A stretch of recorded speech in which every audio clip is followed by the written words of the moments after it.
하면 뇌 신경세포의 성장을 돕는 BDNF라는 물질의 분비가 증가된다고 합니다. 이 물질이 증가되면 기억력도 올라가게 되고 신경세포의 기능 향상 같은 데 영향을 미치게 되면서 좀 어렵겠지만 이제 간단하게 생각하면 적당히 굶는 것은 인지 기능의 향상과 도움이 된다, 영향을 미친다라고 기억하시면 되겠습니다. 생각해보면 진화심리학적인 측면에서도 옛날에 음식이 부족하고 배고픈 상태에서도 머리를 잘 쓰는 사람이 살아남았을 거잖아요. 그죠? 그렇겠네요. 네. 음식이 좀 부족한 상태도 잘 움직여야지만 살아남는 거지. 항상 배고프다고 이렇게 가만히 있으면은 잡아먹히잖아요. 그럼 이제 배가 고프더라도 잘 움직이는 사람이 살아남게 되고요.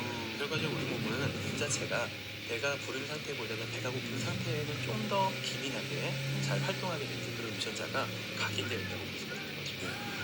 그리고 또 그런 것도 있을 것 같아요. 식사 행위도 이제 중요한 거 알겠고요. 그 영양소는 어떻습니까? 영양소도 중요할 것 같은데 이게 좀 영향을 끼칠까요? 음식 네. 종류가? 요새 영양소에 대한 관심도 많이 높아졌는데 아까도 말씀드렸지만 단당류 위주 식사를 하는 건 별로 좋지가 않고요.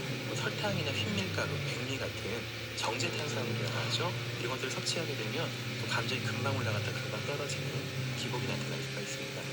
이제 베이컨이나 소세지, 햄, 저희 많이 먹잖아요. 이런 가공육에 많이 사용되는 질산염 같은 물질도 기분에 예민함과 과민한 영향을 많이 미친다고 알려져 있고요.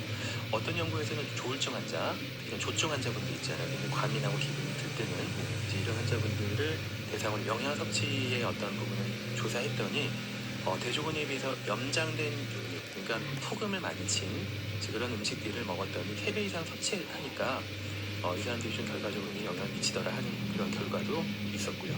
근데 위에서 말씀드린 음식들이 사실 저희 현대인들이 저도 그렇고 아나운서님도 그렇고 평소에 굉장히 많이 섭취하는 음식이거든요. 저 아무 말도 못하고 있잖아요. 네, 그러니까 이제 이런 음식들이 너무 좀 만연해 있기도 하고 우리가 좀 많이 신경을 써야 될 것 같습니다. 어떡합니까 진짜 다 그런 주변에 그런 그러니까 천지 신경 쓰지 않으면 우리도 모르게 이제 빵 집어먹고 과자 그러니까요. 집어먹고 하게 되니까 조심 좀 해야죠. 알겠습니다.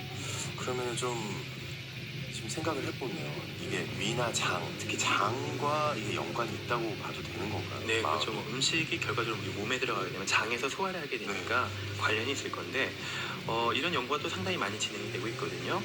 장에서 살고 있는 미생물들이 내 정신 건강과 연관이 있다라는 연구가 상당히 많은데 우울증 환자분의 장 내에서 사는 미생물의 종류와 건강한 분들의 장에서 사는 미생물 종류가 차이가 확실히 많이 난다고 합니다. 그래서 좀 덜한 얘기지만 아침부터 우울증 환자분들한테 정상적인 사람들의 변을 이식해주는 거죠.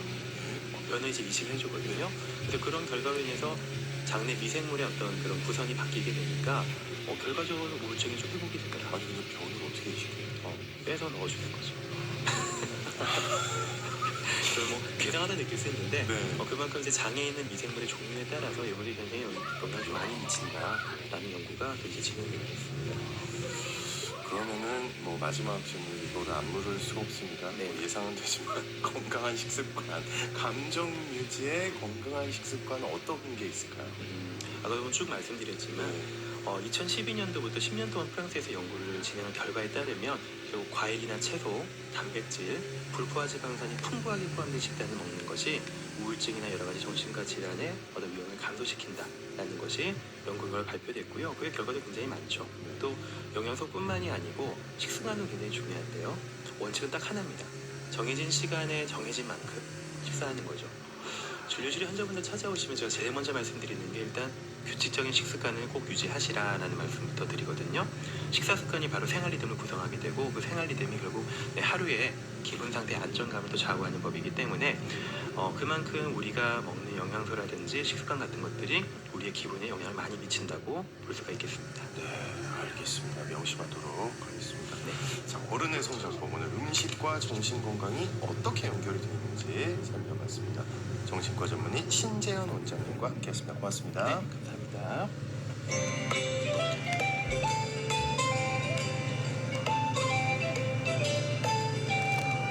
상쾌한 하루의 시작. KBS 오늘 아침 1라디오.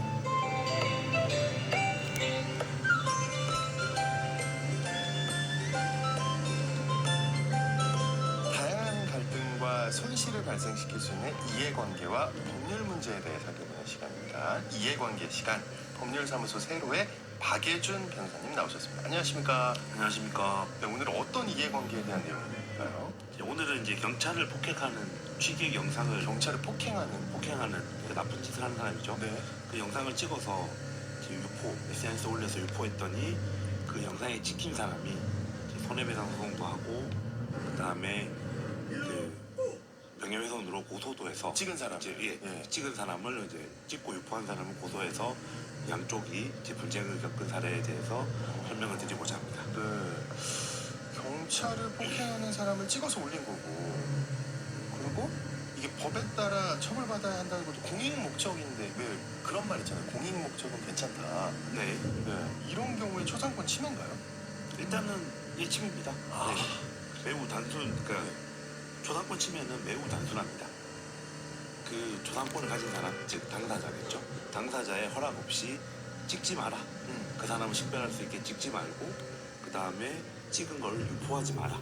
요거 두 가지가 아주 심플한 이제 원칙이어서 그래서 이거 그 문제에 대한 사례처럼 아는 사람이 그 사람이 누군지 아는 사람이 봤을 때 누구다 라고 말할 수 있게 영상을 찍었으면 일단 첫 번째 침해 네. 그 영상을 어딘가에 올려서 배포했다면 이제 두 번째 침해가 되게 되는 거라서 이것도 뭐 공익 목적이 없어 보이진 않지만 어쨌든 이제 침해는 한 것은 맞다 이제 이렇게 보시면 될 것 같습니다. 그러면은 그 공익 목적이 있으면 그 막 위법하지 않다 이런 말이 있는데 이거는 틀린 말인가요? 그러니까 이제 뭐 전문 용어 위법성 조각이라고 하는데 네. 위법한 건 맞는데 이거를 이제 없애준다는 거죠. 네. 공익성이 있으니까 됐다. 네. 그냥 봐줄게. 네. 라는 이제 취지인 거라서 틀린 말은 아닌데 당연히 이제 비교를 해야겠죠.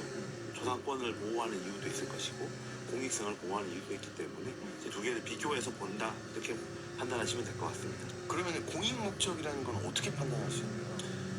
뭐 딱 들었을 때 되게 주상적인 개념이다 보니까 이제 법률에서 이제 많은 사람들이 되게 답답해하는 건데 이제 이익 형량이라고 해서 정확히는 이제 판사가 봤을 때 이거는 개인의 조상권을 보호하는 게 더 중요하다라고 판단을 하면 침해가 되는 것이고 이제 처벌을 받겠죠. 그게 아니고 이거는 공익적이다라고 해서 이제 넘어가자라고 하면 이제 넘어가는 건데 이게 그 공익성이냐 아니냐를 보는 사실상 가장 큰 기준은 그 사람이 누구냐. 흔히 말하는 이제 공인이라고 하죠. 뭐 유명한 정치인이라든지 그다음에 뭐 유명 기업인 그다음에 요즘은 이제 연예인도 포함하는 경향이 있고 아마 아나운서님도 포함이 되겠죠. 저 하나도 안 유명하고 지금 네. 그런 거 아닌데. 그래서 네. 어떤 식으로 간에 이제 그 대중에 널리 알려져 있고 사람들이 그 사람이 바람직한 행동을 하도록 바라고 기대하고 그다음에 그 사람들의 행동이 전파 가능성이 높아서 많은 사람들에게 영향을 미칠 때 그래서 그 사람들의 행동을 감시하는 역할을 한다고 보아서 그 사람들의 얼굴을 나간다거나 이제 조상권이 이제 침해되는 거는 공익성이 있다라고 해서 많이 보호해주는 편인 거고 반대로 이제 그렇지 않은 보통 사람들의 경우에는 뭐 아주 특별한 경우가 아니면 공익성을 인정해주지 않습니다. 그렇군요. 그 살해의 경우는 그럼 어떨까요? 이익 형량을 하면 초상권과 공익 중 어느 쪽에 무게를 두게 되는 건가요? 일단은 폭행을 한 취객이 나쁜 행위를 한 사람인 거는 맞지만 그렇다고 그 사람의 행동을 보고 전 국민들이 뭐 영향을 받는 그런 사람은 아닌 걸로 보이고 그 다음에 이 사람이 뭐 도망을 갔다거나 아니면 숨었다거나 그래서 이 사람을 찾아서 어떤 처벌을 해야 되는 상황도 아니고 물론 경찰을 폭행했으면 당연히 잡혔겠죠 그 자리에서 그래서 굳이 이 사람을 널리 알릴 만큼 이제 중요한 사람이 아닌데 알려진 거기 때문에 이것을 이익 형량을 또 굳이 한다고 하면 아마 그 조상권 보호 쪽에 공익성이 거의 없는 걸로 될 것이고 그리고 요즘에 특히 또 SNS에서 이 사람이